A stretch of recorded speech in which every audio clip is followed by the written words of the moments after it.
صفقة كبيرة وصفقة مدوية تحدث داخل النادي الأهلي الآن، أو حدثت بالفعل.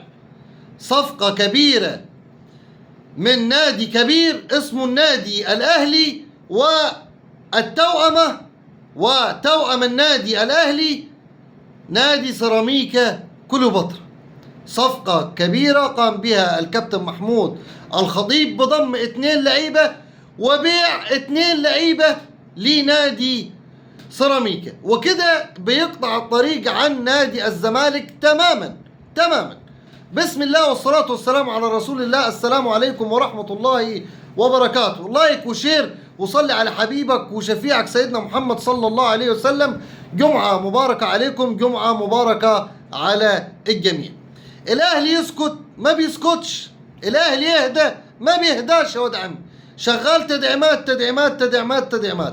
طيب، نظرا للحب والتوأمة ما بين الكابتن محمود الخطيب والأستاذ محمد أبو العينين رئيس نادي سيراميكا كليوباترا، قرر النادي الأهلي وبفرمان من الكابتن محمود الخطيب ببيع 2 لعيبة من النادي الأهلي والانتقال إلى نادي سيراميكا. مين هم ال2 اللعيبة دول؟ أحمد عبد القادر وخالد عبد الفتاح تاحة.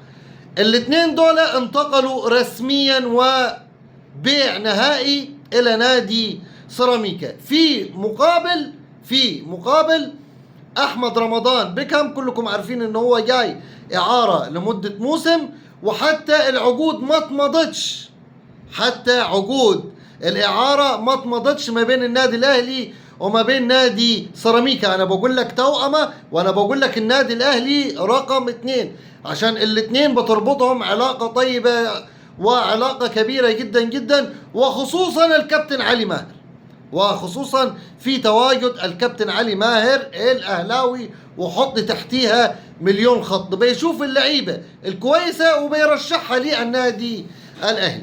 طيب خلاص أحمد عبد القادر، خلاص خالد عبد الفتاح، في مقابل أحمد رمضان بيكهام خلاص يصبح لاعب في النادي الأهلي، مفيش إعارة، لاعب رسميا وبيع نهائي للنادي الأهلي. واللاعب الثاني محمد شكري باك شمال، ما حصلش لولا الإصابة الملعونة، كان زمانه الواد ده في حتة تاني. يبقى خلاص محمد شكري وأحمد رمضان بيكهام بيع نهائي في مقابل أحمد عبد القادر وخالد عبد الفتاح. وضيف عليهم كمان كريم الدبيس حينتقل إلى نادي سيراميكا على سبيل الإعارة لمدة موسمين.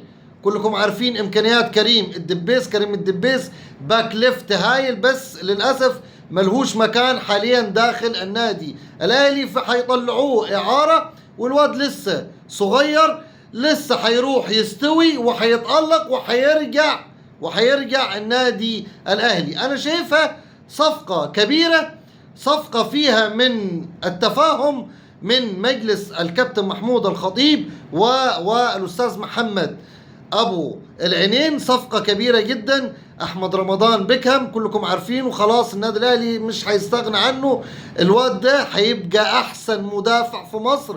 أحمد رمضان بيكهام هيجيب لك مستوى محمد عبد المنعم.